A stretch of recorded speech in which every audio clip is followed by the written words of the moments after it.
This program was designed to raise awareness about the fact that running from the police never ends well for anyone. If you find you have the urge to run, stop and take the keys out of the ignition, and prepare yourself to properly talk to the officer. No matter what the problem is, give the attorneys and courts a chance to deal with the situation. By fleeing from the police, everything gets worse. You may kill yourself, or innocent bystanders. So please do not flee, just take the ticket, and deal with it in court.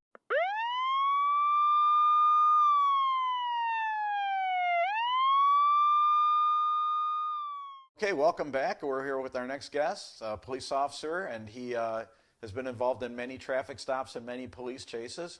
And today we're talking about why people should not make the bad mistake to flee the police, and if they do flee the police, why they should stop and surrender.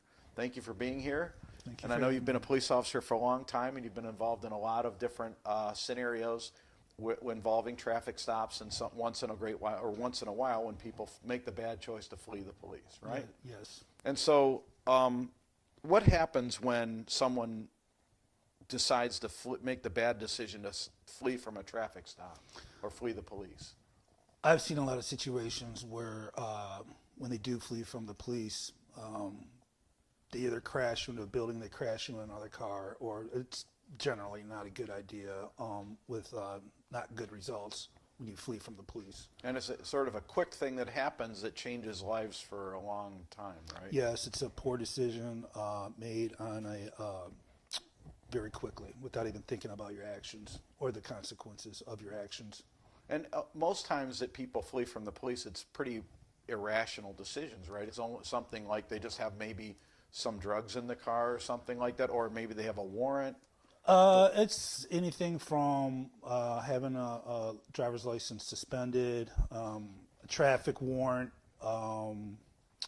generally something small that could be handled without an arrest. Right.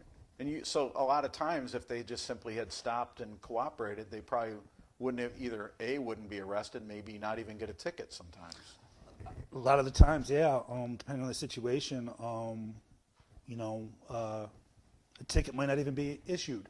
I know a lot of police officers are not out there to hurt anybody. If it's a single mom trying to support her kids, a lot of the times a decision might be made not to further hurt that mom financially. So depending on the situation. Right. And so what advice would you give to someone who was thinking about running away from the police? Oh, think twice. Don't do it. It could be something very easy that can be taken care of.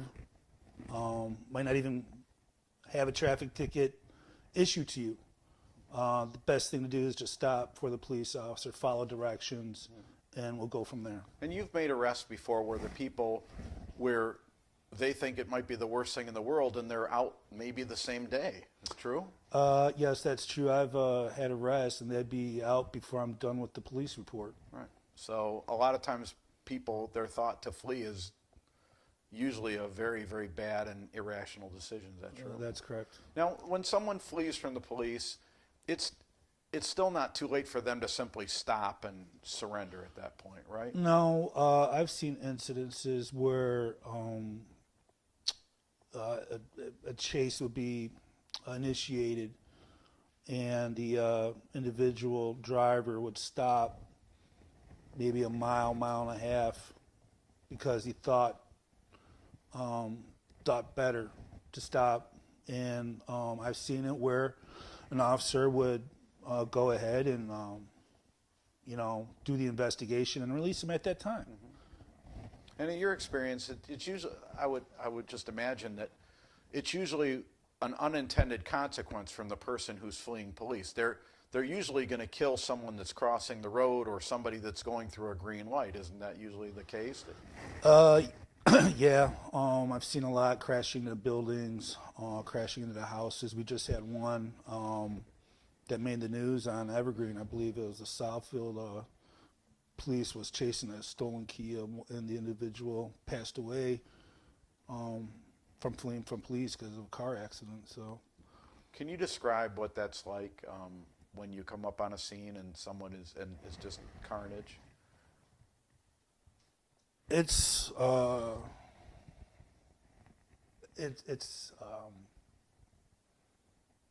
especially when kids are involved. You know, since I have a kid, it's something that, you know, takes a while for you to forget. But yeah, it does. It's hard to get out of your head, get out of your mind sometimes. Some of them stick with me that I remember. So yeah, police officers are human too. Okay. And so it kind of affects everybody that's involved, isn't it? Yes, sir. For a long time. Yes. Okay. So if you could say anything to that young kid who's thinking about fleeing the police, what would you say? I would say, don't even think about it. Stop for the police.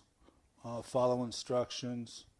If you don't have a driver's license, if you left it at home, that driver's license number could be looked up through the computer system, and just a little stuff in here and there that you might be worried about.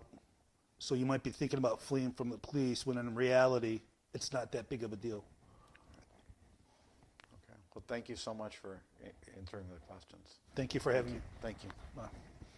This program was designed to raise awareness about the fact that running from the police never ends well for anyone. If you find you have the urge to run, stop and take the keys out of the ignition, and prepare yourself to properly talk to the officer. No matter what the problem is, give the attorneys and courts a chance to deal with the situation. By fleeing from the police, everything gets worse. You may kill yourself, or innocent bystanders. So please do not flee, just take the ticket, and deal with it in court.